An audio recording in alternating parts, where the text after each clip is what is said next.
Hello! Good morning, good morning, good morning! Ayan, maganda ba ang ating gising mga katigasin dito sa UK? Good morning. At sa Pilipinas, dahil lahid sila ng 7 hours, good afternoon sa Pilipinas. Ngayon, samahan nyo ako sa aking journey sa pagluluto. At dahil nandito tayo sa ating trono, the kitchen. Okay? Ito, si Pambansang Tigasin means tigaluto, tigalaba, tigaplansya, tigaalaga, tigasundo, tagahatid, tagalinis. Lahat na ng tigasin na pamamaraan. Ayan. Dahil tayo tigasin dito sa tahanan na to, Pambansang Tigasin. Dahil mahal natin ang ating mga pamilya, mga anak at asawa, gagawan natin sila ng breakfast. Tara na, samahan niyo ako mga katigasin.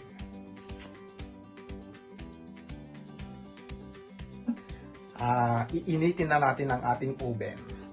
Ininit na natin, inilagay ko sa 7 or 8 na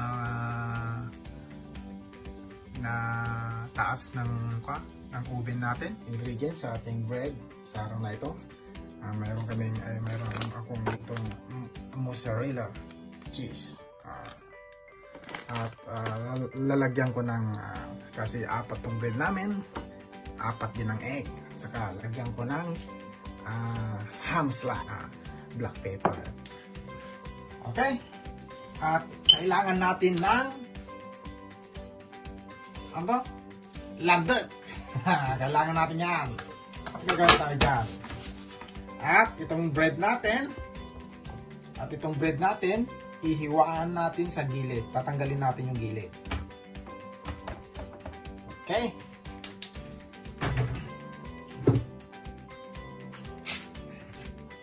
At kailangan natin ng sliced bread na kutsilyo. Yan.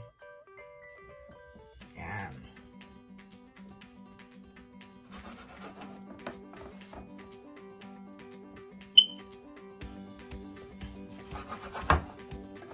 Ito yung sinasabi nilang na kung nagluluto ka at marami kang gustong gawin at alamin, ito yung mga dapat na gawin. Yung gagawa ka ng sarili mong idea. Kaya ako sa araw na ito, gusto kong ibahagi sa inyo, first time kong gagawin, may new idea na pang breakfast. At ito, hindi na kailangan, itapon na natin. Okay? Ayan. At tanggalin ko pa to. Ayan, balik natin. At ito, hiwain natin yung gilid. 4. Ayan. Ayan. Okay, 4 yan ha. Tapos, mamaya, hiwain muna natin ng 4.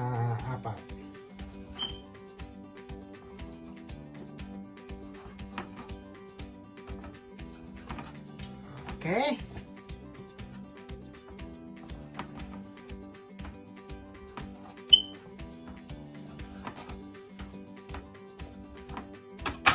Okay. At saka, ilalagay natin dito. Yan. Yan, ganyan. Yan.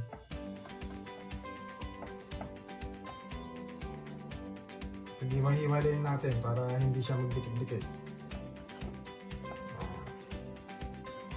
Pag nagkulang, nabitin yung aking 2 kids at ang aking Mrs. ang aking asawa, gagawa ulit tayo mamaya. Ang pangatlo ay gagawa pa tayo. Ayan. Lalaki yung bread natin eh. Ayan, improvise yan. So, yung bread namin, para makagawa tayo ng bagong style na pang breakfast. Okay? Ganyan siya, mga katigasin, ganyan. Ganyan siya. Yan. Okay? Parang flower style. Para naman maganda ang ating presentation. Diba? Okay, buksan na natin tong ham slice.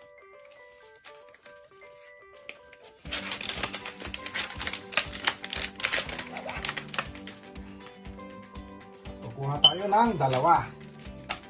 Yan, hiwain lang natin ng dalawa. At hiwain din natin yung dalawang gilid para mag-form na flower. Diba? Yan. Yan. At saka, the same. Like that. Like that. Like that. Gawin natin.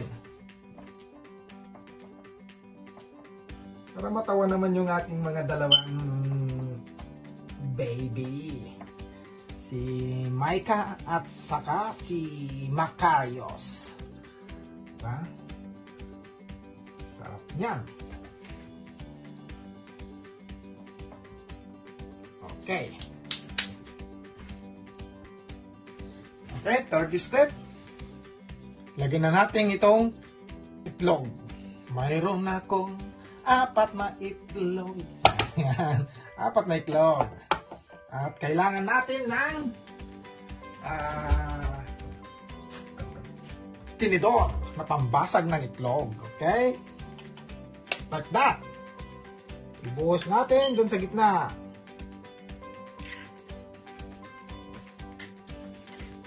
One more. Malalaki itong itlog natin ha.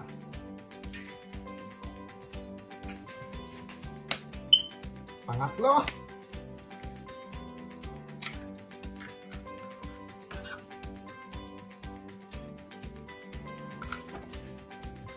At last. Not last, not but the least. Okay.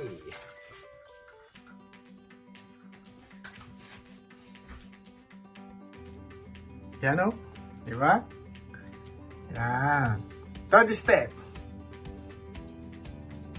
Diba? Ganda. Ganda ng pagka-design niya. Flower na flower yan. Yan. At pang-apat, kalimutan ko kasi nang sabihin, lagyan natin ng salt. Kasi may egg yan. Lagyan natin ng kunting drop ng salt. Para may tamis at hindi mag-aagaw yung tamis. At yung kunting lasa ng ating wrap. Okay. Pang-apat na step. Buksan natin ating grated mozzarella cheese.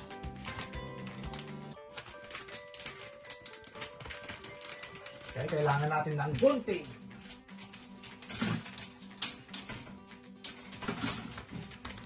Kailangan natin ng gunting. Gunitin lang natin ganyan.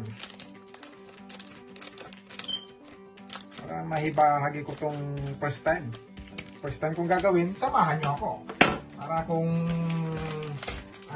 perfect ang ating bread breakfast sa araw na ito. Ang cheese, lagay na natin. Naghugas naman ako ng kamay kanina. Yan, lagyan na natin dyan ang cheese.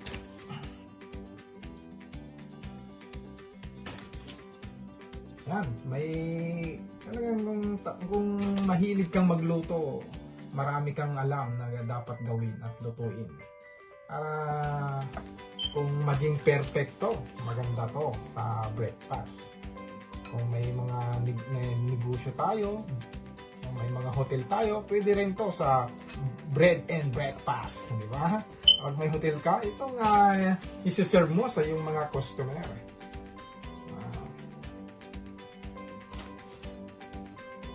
Damihan natin ang cheese kasi yung mga bata mahilig sa cheese.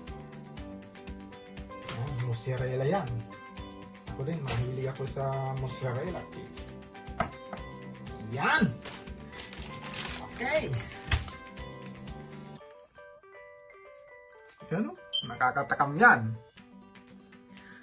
Ayan na po. Yan. Yan. Kaya, di ba? Gandang tignan. Presentation pa lang yan, nakakatakam na. Makakatigasin. Diba? Saya ng paggawa ng ating new breakfast. Alamawi style. Ito, pacham at imbento to ni Maui the Great. Yan na, mga katigasin, nilagay ko na. At i-oven lang natin ng 10 minutes. Ito na, ahanguin na natin mga katigasin. Ayan, ang pang-breakfast namin. Okay. This is it, pansit. Ano? Diba? Specialty yan ni Maui. Mr. Tigasin. Yan. Titignan na natin kung luto yung... Check natin kung luto yung ating egg na nailagay doon sa yung... Wow! Sarap niya, no? Special yan. Yan ang mga idea ng mga gwapong chef. Diba? Look! It's crunchy. Wow! Pakinggan nyo, ha? Yes, perfect! Perfect, mga katigasin. Tingnan natin yung sa gitna kasi may egg yan. Grabe siya, no? Look! Look! Yeah! Yummy! Perfect! Perfect! Breakfast Alamawi style. Okay? Breakfast time!